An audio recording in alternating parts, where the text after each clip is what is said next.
नमस्कार दीपांकर जी, बहुत बहुत स्वागत है आपका।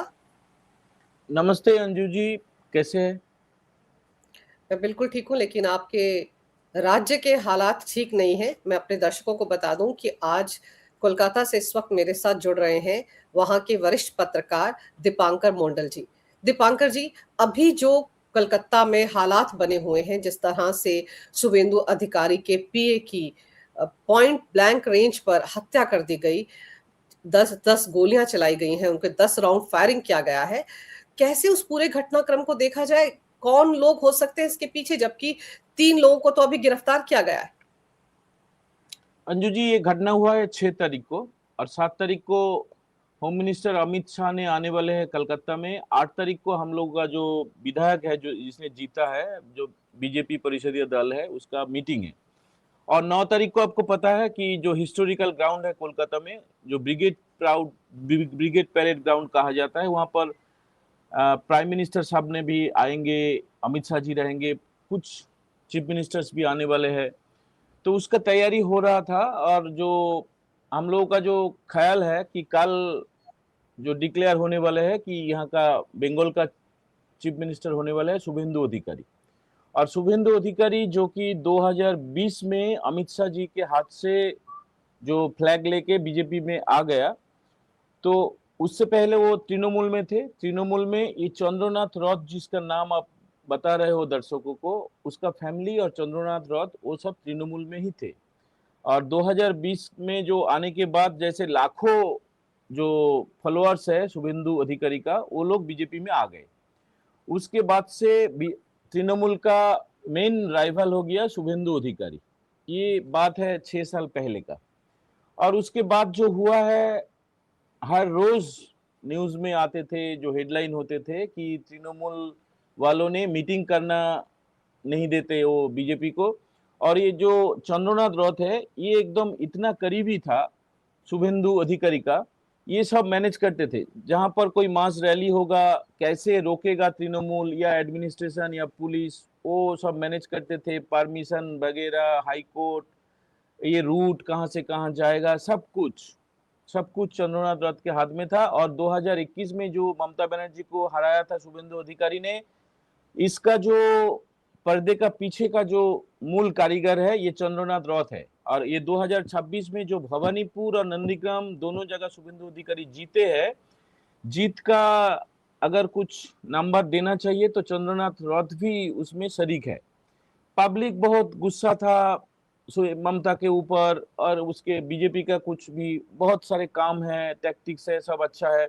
लेकिन चंद्रनाथ रौत ऐसा आदमी है जिसका कोई आपका फेसबुक में प्रोफाइल नहीं मिलेगा, इंस्टाग्राम में नहीं मिलेगा, यूट्यूब में नहीं मिलेगा, इंटरनेट में नहीं मिलेगा, क्योंकि उसका जो काम था पूरा एकदम सुबह से लेकर देर रात तक, कैसे शुभेंदु अधिकारी को प्रोटेक्ट करना है, कैसे शुभेंदु अधिकारी को रहना चाहिए, खाना चाहिए, सोना चाहिए, उसका पूरा एकदम जो प्लानिंग्स है चंद्रनाथ रथ के हाथ में था। तो हम लोग चंद्र कहकर पुकारते थे। हमसे भी थोड़ा सा उम्र में छोटा था, लेकिन वो एक्स एक्स आपका जो वायुसेना का कर्मी था, वायुसेना में वो था। वहां से वो वॉलेंटरी रिटायरमेंट लेके वो आ गया शुभेंदु अधिकारी के पास। और शुभेंदु अधिकारी के पास कुछ सालों से वो है। और एक बात है मैम, अंजू मैम, जो उसके बाद उसके पास एक डायरी था, क्योंकि हम लोग बहुत करीबी है, मेरा दोस्त है, मेरा भाई जैसा है। तो उसके पास एक डायरी था। वो डायरी अभी कहाँ पर है हमको नहीं पता, लेकिन उसमें क्या था कि कौन कौन एडमिनिस्ट्रेटिव पार्ट में, कौन कौन ऑफिसर्स, कौन कौन पुलिस ऑफिसर्स, कौन कौन डब्ल्यूबीपी, डब्ल्यूबीसीएस, और जो जो है, मतलब कि उसमें रिपोर्टर्स भी कुछ शामिल शामिल था कि कोरप्टेड, अब बोल सकते हो कि करप्शन का एकदम प्रमाण था उसके पास एक डायरी में। और कल रात को हुआ था 6 तारीख को, 5 तारीख रात को 2 बजे तक मेरे साथ बहुत बार बात हुआ था। और वहां पर भी चंद्र ने बताया था कि इस नया सरकार आने के बाद क्या क्या, मतलब जो जिस बात प्राइम मिनिस्टर साहब ने बोल के गए थे कि हिसाब होगा, सबका साथ, सबका विकास के साथ साथ सबका हिसाब भी होगा, पुराना फाइल भी खोलेगा, अमित शाह जी ने भी ये बताया था।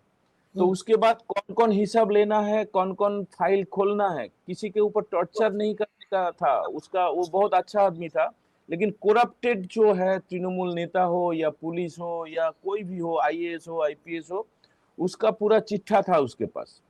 तो इसके बाद हम लोगों का मन में सवाल है कि इसको हटाने से फायदा ज्यादा किसको होगा?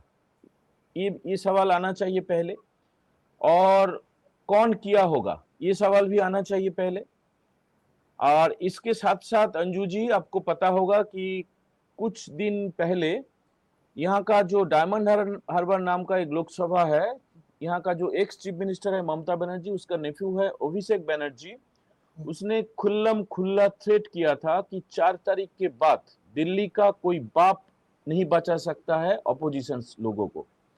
वो थ्रेट है। और एक रथ होता है जो चंद्रनाथ रथ है, उसका सरनेम, वो कुछ इस तरह का भी बयानबाजी किया था कि ये रथ को संभाल के रखिए, ये रथ उल्टा भी हो सकता है। मतलब कि एकदम डायरेक्ट थ्रेट था अभिषेक बनर्जी के तरफ से। हम लोग तो सोच रहे थे कि कल रात को अभिषेक बनर्जी को पूछताछ के लिए बुलाया जाएगा, लेकिन अभी तक ऐसा नहीं हुआ है। 3 आदमी को सुना है कि डिटेंट किए हैं, अरेस्ट अभी तक पुलिस नहीं बोले है, डिटेंट किए हैं। और मेन कल्प्रिट कौन है, इसको जितना ज्यादा खुलासा हो जाए, ये हम लोगों का जी, मन का इच्छा है। जी बिल्कुल सही कह रहे हैं आप, क्योंकि देखिए सरेआम धमकियां तो दी गई हैं, ममता बनर्जी ने भी धमकियां दी हैं। आप देखिए वो जहांगीर खान इनका, जिसकी सीट पर, फलता सीट पर दोबारा मतदान होना है, वो भी धमकियां दे रहा था। तो और अभिषेक बनर्जी तो सरेआम बोल रहे थे। अभी 2 दिन पहले जो प्रेस कॉन्फ्रेंस ममता बनर्जी ने की थी दीपांकर, उसमें याद कीजिए कैसे 12 बजे हुए थे चेहरे के अभिषेक बनर्जी के, सिट्टी पिट्टी गुम थी। और अब जो ये हत्याकांड हुआ है, इसमें जिस तरह से विदेशी हथियार इस्तेमाल हुआ है, और ये कहा जा रहा है कि वो जो शूटर्स थे वो बांग्लादेश से आए थे, हायर करके लाए थे। खुद शुभेंदु अधिकारी ने कहा कि बहुत प्री प्लान तरीके से इस घटना को अंजाम दिया गया है। तो कौन मंगवाएगा बाहर से शूटर्स को? कोई आम आदमी तो मंगवाएगा नहीं, कोई बड़ा ही आदमी होगा ना जो मंगवाएगा। देखिए अंजू जी, आपको पता होगा कुछ महीनों पहले जनवरी में इस साल में ममता बनर्जी चीफ मिनिस्टर खुद पहुंच जाती है आईपैक के ऑफिस में। और आईपैक का एक डायरेक्टर प्रतीक जैन के घर में, वहां से कुछ फाइल और इलेक्ट्रॉनिक एविडेंस लेके वो भाग आते हैं। वो मामला अभी सुप्रीम कोर्ट में है। तो उस मामला का अंदर क्या है, उस मामला का अंदर जो मेन चीज है कि हवाला में बहुत सारे पैसा, करोड़ों रुपया, यहाँ का हम लोगों का, बंगाल का पब्लिक का टैक्स का मानी, वो हवाला होके चला गया, फिर वापस आया। वो गोवा में जो इलेक्शन था वहां पर खर्च किया गया था। तो ये हवाला जोग आप पाकिस्तान के अंदर भी एक बनर्जी का सिंपैथाइजर आपको मिल जाएगा, कश्मीर में भी मिल जाएगा, आजाद कश्मीर में भी मिलेगा, और बांग्लादेश का जो जमाती इस्लाम का नाम का एक कट्टरवादी संगठन है, उन लोगों के पास भी सिंपैथाइजर बहुत मिलेगा। तो सबसे मुश्किल है कि वेस्ट बंगाल गवर्नमेंट में लास्ट 15 ईयर्स में जितना सारा करप्शन हुआ है, वेस्ट बंगाल गवर्नमेंट करोड़ों रुपया खर्च किया है, कुछ हाई कोर्ट में और कुछ सुप्रीम कोर्ट में। नया गवर्नमेंट जब आएगा, वो तो फिर उसका स्टैंड क्या होगा? करप्शन फ्री करना चाहेगा, ये एकदम संकल्प पत्र में भारतीय जनता पार्टी ने ऐसा बोला है, और ऐसा ही होना भी चाहिए। और इसका एक डर है। देखिए यहाँ पर सीट गठित हुआ है, तो पुलिस आईपीएस लोग सब, हम लोगों का इधर बहुत काबिल सारे ऑफिसर्स है, वो लोग छानबीन कर रहे हैं, इंक्वायरी हो रहा है, इसका रिपोर्ट भी आएगा। हम लोग ऐसे कुछ as a journalist, as a investigative journalist या पॉलिटिकल जर्नलिस्ट ऐसे बोल सकते हैं कि इसके पीछे आप जो बोले हैं अंजू जी, जो जो विदेशी शक्ति का हाथ रह सकता है, ये जरूर एकदम बिल्कुल सही बताया आपने। इसमें जरूर विदेशी कोई मदद रहना चाहिए, क्योंकि इतना मतलब अपडेटेड कोई आर्म्स इतने इतने रेकी करके एक असेंबली का, ये तो कोई बीजेपी का कोई नहीं था चंद्रनाथ रथ, ये तो गवर्नमेंट एम्प्लॉय था। ये तो असेंबली में लीडर ऑफ अपोजिशन, जो कि एक फुल कैबिनेट मिनिस्टर की पैरेलल है।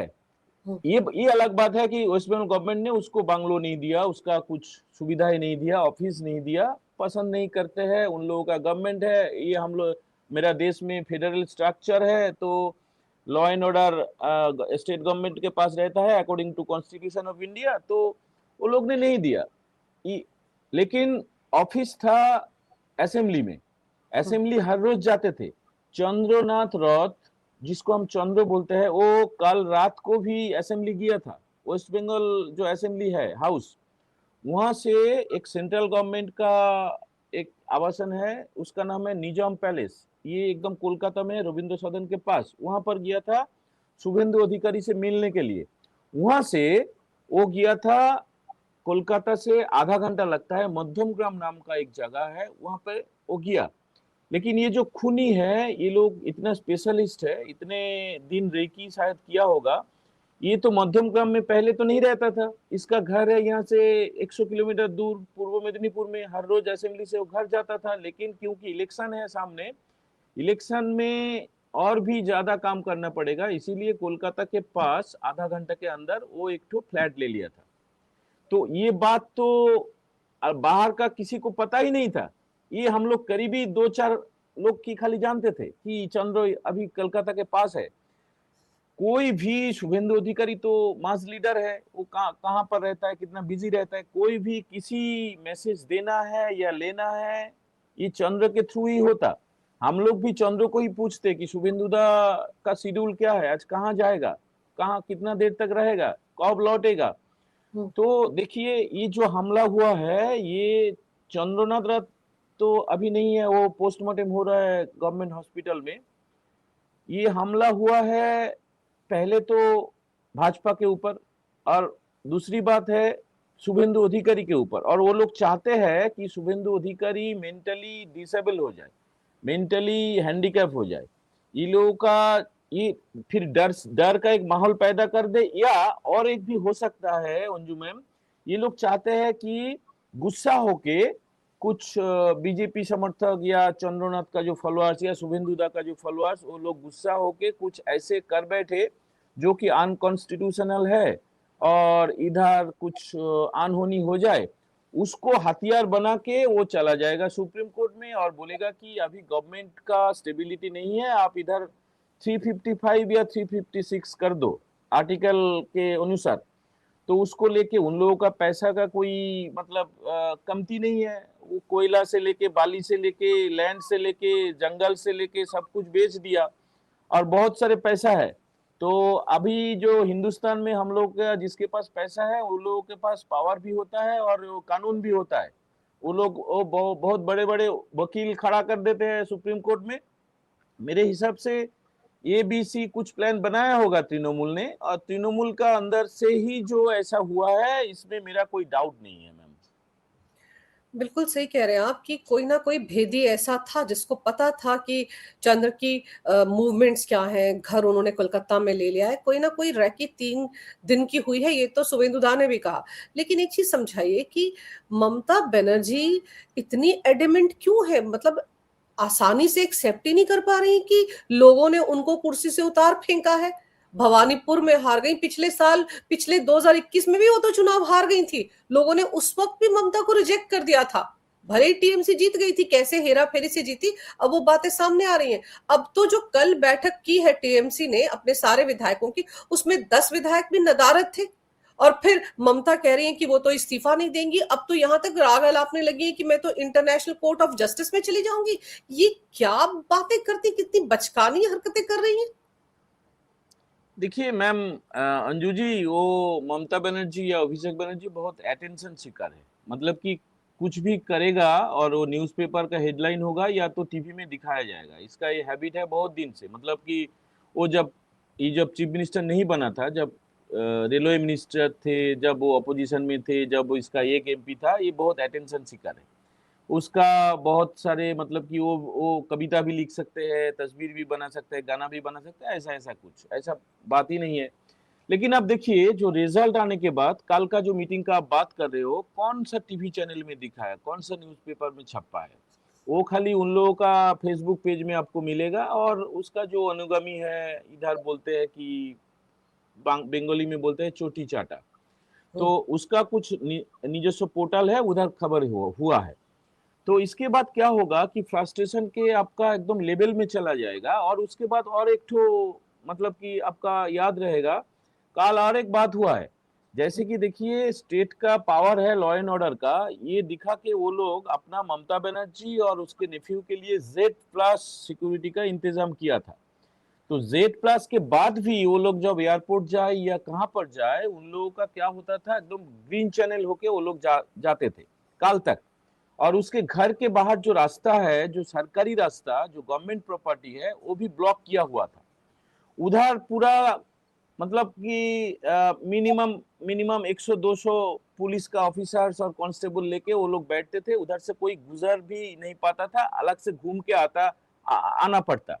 उधर कोई मोबाइल आप निकाल नहीं सकते आपके पॉकेट से, आपका जो बैग रहेगा, साइड बैग रहे या हाथ में कुछ रहे, वो स्कैनर देके वो आपको दिखाना पड़ेगा कि आपके बैग में क्या है। आपका कोई प्राइवेट चीज भी हो सकता है, वो भी उन लोगों को पता चलना चाहिए।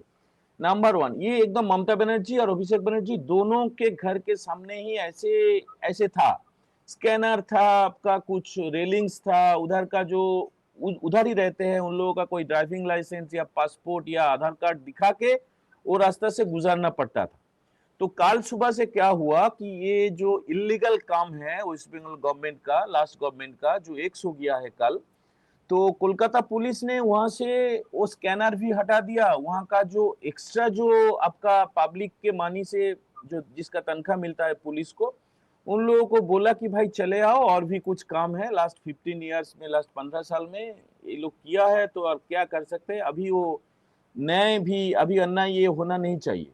तो ये बोल के वो रेलिंग भी हटा लिया गया, और पब्लिक इतना खुश है, कोलकाता का पब्लिक। आप वो रास्ता जो बंद था उन लोगों के लिए, हम लोगों के लिए, वो रास्ता से हम लोग जाते जाते गाना भी सुन सकते हैं, तस्वीर भी ले सकते हैं, और किसी को कोई जवाबदेही नहीं करना पड़ेगा, कोई कार्ड नहीं दिखाना पड़ेगा। ये तो हमारे देश का अंदर एक तो मेट्रोपॉलिटन सिटी है, यहाँ पर क्यों कार्ड दिखाए भाई, हम लोग तो बाहर नहीं गए हैं। तो ये ऐसे करना पड़ता था लास्ट 15 साल में। आप किसी को भी पूछ लीजिए भवानीपुर इलाका में, जिसमें वो ममता बनर्जी अभिषेक बनर्जी रहता था, जिसका करोड़ों का घर है। मतलब कि आप लोग बाहर से, नोएडा से, दिल्ली से, बेंगलोर से, चेन्नई से आप लोग जो देखते हो, आपका बहुत सारे हिंदुस्तान में आपका मिलियन मिलियन व्यू है, जो दर्शक देखेगा वो लोगों को शायद ये पता होगा कि वो जैसे इमेज है कि ममता बनर्जी एक तो टाली का चाला के घर में रहते हैं, छोटा सा झोपड़ी में, लेकिन उसके अंदर 5 स्टार क्वालिटी का घर है। वो तो छोड़िए, एसी बेसी तो अभी सबके घर में है। अंदर जो इंटीरियर डेकोरेशन है, वो चौक जाएगा पूरा हिंदुस्तान उसके अंदर। जो जैसे कि आपको पता होगा, अरविंद केजरीवाल का दिल्ली में जो जो फ्लैट में रहते थे, बाद में कोई पत्रकार उसका तस्वीर बाहर लाया था वो जेल जाने के बाद। ऐसे ही जो अभिषेक बनर्जी का घर का अंदर कोई तस्वीर देखेगा तो आपका लगेगा कि डोनाल्ड ट्रंप भी ऐसा नहीं रहता होगा, कोई दुबई का अरबपति करोड़पति भी ऐसा नहीं रहता होगा। हम मुझे एक बार मतलब सुयोग हुआ था मेरा उसके घर में जाने के लिए। उसके घर में एस्केलेटर है। आप सोच सकते हो किसी के घर में एस्केलेटर, लिफ्ट ऐसे रहता है। उसका जो झाड़ बत्ती है करोड़ों का है। उसका बाथरूम में जो सबसे जो कीमती होता है स्पीकर, बोस बोस, उसका बाथरूम के अंदर बोस का स्पीकर है। मतलब कि बोस का स्पीकर से जो गाना निकल आएगा, फिर वो बाथरूम में उसका वो काम हो सकता है। तो ये समझ ही नहीं सकते। कुछ कुछ बात ऐसा है ये फैमिली का। उधर जो कालीघाट में इलाका में वो लोग रहते हैं, गरीबों को उखाड़ के 35 से लेकर 40 तक प्लॉट वो लोग ले लिया, हड़प हड़प लिया। तो देखिए ये सब तो सामने आ जाएगा। ये सब तो चंद्रनाथ रथ का डायरी में सब लिखा हुआ था। ये सब तो आने ही वाला था। लेकिन ये लोग इतना बेवकूफ है कि चंद्रनाथ रथ को मारकर ये सोचते हैं, अगर ये लोगों का हाथ है, ये बात हम बोलते हैं कि एक चंद्रनाथ रथ जाएगा तो क्या है, लाखों करोड़ों चंद्रनाथ रथ ये पश्चिम बंगाल में अभी हो गया। सबके तो माथा है, सबका ये मस्तिष्क में हम लोग एकदम स्कैन कर लिया। हम लोग बोल सकते हैं। हम लोग का कोई खाता नहीं चाहिए, कोई मोबाइल या लैपटॉप नहीं चाहिए कि ये उधर उधर क्या क्या स्कैम है, वो स्कैम है। ये पूरा 15 साल 2011 से लेके 2026 तक क्या क्या हुआ है, यहाँ का बच्चा बच्चा भी जानते हैं। ये लोग बहुत गलत किया है और गलत पंगा ले लिया शुभेंदु अधिकारी को, साथी को मारकर। आप सही कह रहे हैं कि इन लोगों ने तो पिछले 15 साल से तानाशाही कर रखी थी। आपने ग्रीन कॉरिडोर का जिक्र किया अभी अभिषेक बनर्जी के एयरपोर्ट जाने की बात पर, तो ग्रीन कॉरिडोर तो मैंने तब देखा है जब किसी ऑर्गन को ट्रांसफर करना होता है इमरजेंसी में, तब ग्रीन कॉरिडोर बनाते हैं ना यहाँ पर, और उसको एक बहुत बड़ी उपलब्धि मानते हैं। वो ग्रीन कॉरिडोर हमेशा बनता था जब अभिषेक बनर्जी एयरपोर्ट जाता था, मतलब कोई गाड़ी रास्ते में नहीं आएगी और कोई रेड लाइट नहीं होगी रास्ते में। जी मैम, देखिए एक तो तस्वीर है, मेरा देश का जो प्रधानमंत्री है, प्राइम मिनिस्टर साहब है, जो नरेंद्र मोदी जी जब इलेक्शन रैली में आए थे, तो प्राइम मिनिस्टर का रैली चल रहा था, जो एम्बुलेंस है उसको प्राइम मिनिस्टर ने बोला कि उसको जाने दो। ये पूरा देश को सीखना चाहिए। प्राइम मिनिस्टर साहब ने एक तो एकदम छोटा छोटा दुकान में जाके, छोटा छोटा मंदिर में जाके वो एक तो एग्जाम्पल खड़ा करना चाहते हैं। और वो देख के हम लोगों को ऐसा लगा कि देखिए यहाँ का एक एमपी है डायमंड हार्बर का, जो जाते हैं, आप खाली वो ग्रीन चैनल नहीं है, जितना टाइम वो जाएगा घर से निकल के डेस्टिनेशन तक, वहां पर वो उसका इशारा से दुकान भी बंद रहना चाहिए, उसका हिसाब से जो बाजार है, कोई अगर क्लब है वहां पर, ऐसे कोलकाता में होता है कि हम लोग कहीं कहीं पर सड़क के किनारे कैरम बोर्ड लगा के, एक तो ड्राम के ऊपर कैरम बोर्ड लगा के कैरम खेलते हैं। ऐसा तस्वीर आपको मिलेगा, अभी तक भी मिलेगा। और ये जो अभिषेक बनर्जी जब जाएगा कि रास्ता के ऊपर कोई खड़ा नहीं हो सकता, रास्ता के पास में कोई दुकान में अगर भीड़ होता है वो दुकान बंद करना पड़ेगा। और ग्रीन तो रहेगा ही, सभी सिग्नल आपको ग्रीन रहेगा, वो जितना स्पीड से जाना चाहता है उतना स्पीड से कोई भी उसको रोक नहीं सकता।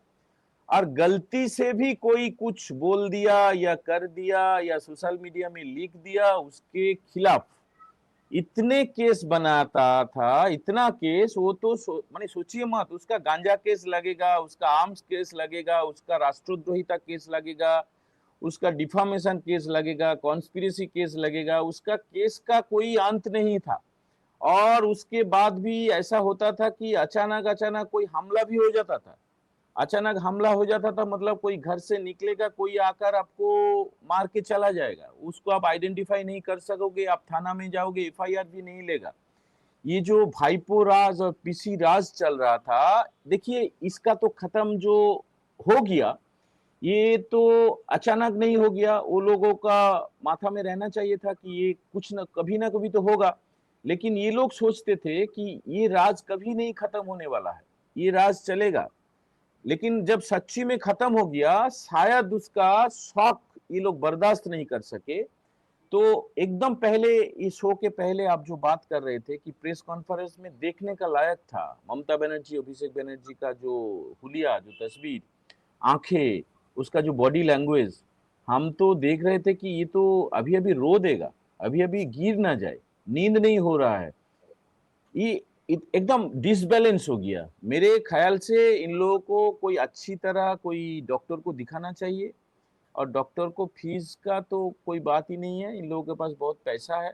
लेकिन दिखाना चाहिए देश के अंदर, देश के बाहर भेजा मतलब कि वो भानुआतू में चला जाएगा। अभिषेक बनर्जी का एक साथी है, उसका नाम है बिनय मिश्रा, एक तृणमूल लीडर। वो इतना करप्शन करके कुछ तरीके से बाहर निकल गया और फिर उधर है, वो इंडिया में भी नहीं आएगा। उसका इंटरपोल का रेड कॉर्नर नोटिस जारी है उसके नाम पे, तो कुछ नहीं कर सकते, अभी उसको ला भी नहीं सकते। भानुआतू के साथ हम लोगों का कुछ एग्रीमेंट भी नहीं है। लेकिन ये जो पीसी भाईपो है, इन लोगों को ट्रीटमेंट इधर ही करना चाहिए। कोलकाता में नहीं हो तो बॉम्बे जाए, दिल्ली जाए, साउथ में भी जाए, तमिलनाडु वेलोर में जाए। लेकिन ट्रीटमेंट के बहाना में वो लोग अगर देश से एक बार निकल गया तो फिर वापस नहीं आएगा। अनुज जी, आप बिल्कुल सही कह रहे हैं कि मैं तो बहुत ये कहानियां ही सुनती थी। आज आपने जिस तरह से बताया अभिषेक बनर्जी का रुतबा, ममता बनर्जी तो एक वो चप्पल पहन के चलती हैं और एक सफेद साड़ी पहन के, बस इतना ही दिखता है, बड़ी सिंपल है, पुरानी एम्बेसडर कार में चलती हैं। हम तो यही सुनते आए हैं। पेंटिंग करती हैं, गाती हैं, पेंटिंग उनकी लाखों करोड़ों में बिक जाती है, ऐसा भी होता है, कविता भी लिखती हैं। यही सब देखते सुनते आए हैं कि बड़ी सिंपल लिविंग है। लेकिन बातें उनकी सिंपल नहीं होती हैं। वो भी किस तरह से धमका रही थी कि तुम लोग बीजेपी को मदद नहीं करना, अल्लाह कसम, अल्लाह माफ कर देगा, हम माफ नहीं करेंगे। ये सब बातें वो बोलती थी लोगों को। आप सोचिए कैसे वहां के लोग रहते रहे इतने सालों से। और अब वो अपनी हार बर्दाश्त नहीं कर पा रही है और इंटरनेशनल कोर्ट ऑफ जस्टिस में जाएंगी। ये नया ड्रामा। कि शायद देखिए ममता बनर्जी का वो जब कांग्रेस में था, एमपी था, आपका इंटरनेट में सर्च करोगे तो मिल जाएगा। एक तो यूनिवर्सिटी का पीएचडी किया है, उसने दावा किया था, उसका हलफनामा मतलब कि इलेक्शन एफिडेविट में भी लिखा था, ईस्ट जॉर्जिया यूनिवर्सिटी। उस नाम का कोई यूनिवर्सिटी विश्व ब्रह्मांड में नहीं है, फेक यूनिवर्सिटी है। और उसका जो नेफ्यू है अभिषेक बनर्जी, उसका भी जो एमबीए डिग्री का वो दावा करते हैं, वो भी फेक यूनिवर्सिटी है। तो फेक यूनिवर्सिटी में जो पढ़ता है, जो मतलब गया ही नहीं है, इन लोगों का एजुकेशनल क्या डिग्री है क्या नहीं है, वो लोग जो दावा करते हैं वो झूठ है। तो इसके लिए उन लोगों को पता ही नहीं है कि इंटरनेशनल कोर्ट में कौन सा इशू में जाते हैं, इंटरनेशनल कोर्ट कहाँ पर है, इंटरनेशनल कोर्ट में कौन जा सकते हैं, इनको पता ही नहीं है। ये लोग सोचते हैं कि वेस्ट बंगाल का पीपल, ये सब लोग उन लोगों के तरह ही फेक यूनिवर्सिटी में पढ़ा है, उन लोगों के तरह ही सब 2 नंबरी है। लेकिन ऐसा तो नहीं है। जो इसको लेडी किम बोलते हैं, मैडम ममता बनर्जी, उसने आप जो बताया उसके पीछे और भी बहुत सारे धमकियां है। वो जब जो गणेश कुमार जी ने आया था इधर फुल बेंच लेके, उसका टारगेट था उसको घेराव करने का। वो हर साल होता है कि इधर एस्प्लानेड नाम का एक तो जगह है, जहां पर ग्रैंड होटल नाम का एक तो 5 स्टार होटल है। तो वहां पर ही प्रेस कॉन्फ्रेंस होता है, और उधर ही जब चीफ इलेक्शन कमिश्नर जब भी आते हैं, वो डिस्ट्रिक्ट मजिस्ट्रेट जो जितना पुलिस सुपर उन लोगों से मिलते हैं। ऐसा ही रीति है, कुछ एकदम देखे लास्ट 20 साल से ऐसा ही चल रहा है। लेकिन इस साल इंटेलिजेंस इतना स्ट्रांग था कि ममता बनर्जी उसके ऊपर हमला कर सकते हैं। देखिए ये जो हम बता रहे हैं ना, ये कोई भी न्यूज़पेपर में या टीवी में कोई भी नहीं बताया, एकदम यूनिक बात बता रहे हैं। तो ये इंटेलिजेंस से, ये सूत्र से खबर मिला है कि ममता बनर्जी ने अटैक कर सकता है, मतलब कि घेराव कर सकता है।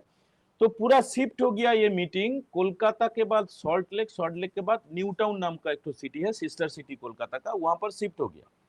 तो वहां पर आराम से मीटिंग हुआ, वहां से प्रेस कॉन्फ्रेंस हुआ, जैसे होता है कोई भी जनरल इलेक्शन से पहले। ऐसे गणेश कुमार के साथ फुल बेंच हम लोगों के साथ मिला और फिर दिल्ली चला गया। जितना दिन था गणेश कुमार जी, 2 दिन 3 दिन, वो दिन क्या किया ये लोगों ने, मतलब टीएमसी वालों ने और दी then chief minister Mamata Banerjee ने, वो ग्रैंड होटल के सामने उधर घेराव कर्मसूची और अवस्थान कर्मसूची बोलते हैं, वो बैठ गया था उधर, रात को भी रहती थी उधर। बोले थे इस लेडी किम ने कि 4 तारीख के बाद, जैसे कि भाईपो ने जैसे बताया, एकदम बिल्कुल एक ही unconstitutional and criminal speech, hate speech बोल सकते हैं, उसने बताई थी कि 4 तारीख के बाद बीजेपी वालों को आपका सामने पीछे पोस्टर लेके घूमना पड़ेगा कि हम बीजेपी नहीं करते हैं। सोचिए, एक चीफ मिनिस्टर का बयान ऐसा था। और वो बोले थे कि हम है इसीलिए तुम लोग हो, तुम लोग सही हो, तुम लोग ठीक हो, हम बोलेंगे कि सेकेंड में हजारों आ जाएगा। उनको हम, मतलब वो उसने इंगित किया था मुस्लिम कम्युनिटी के बारे में।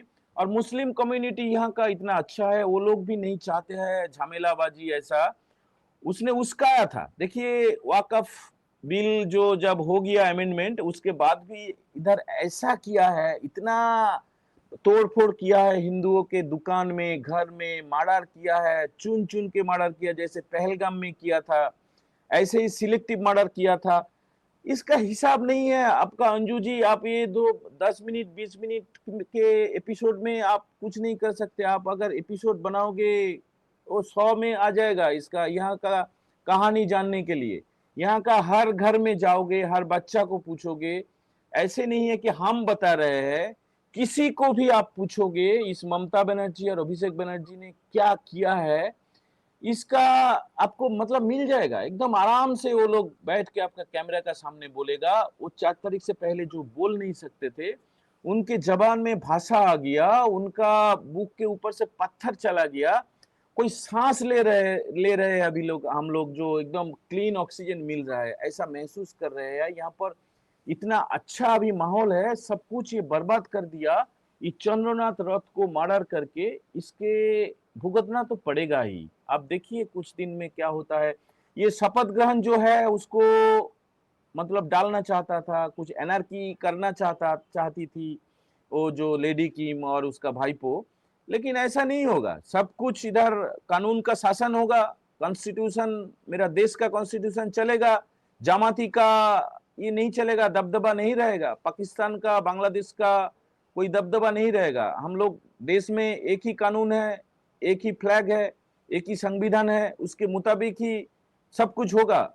हम लोग शायद रहे या ना रहे, लेकिन इस देश को, इस स्टेट को हम लोग अगला अगला जो आ रहा है, जो हम लोगों का जो बेटा बेटी, उनके लिए ठीक ठाक करके ही जाएंगे। देखिए, पाप का घड़ा जो होता है ना दीपांकर, वो एक दिन तो भरता है। इनके घड़े में थोड़ी-सी शायद कसर रह गई थी, तो इन्होंने चंद्रनाथ को हाथ लगा दिया।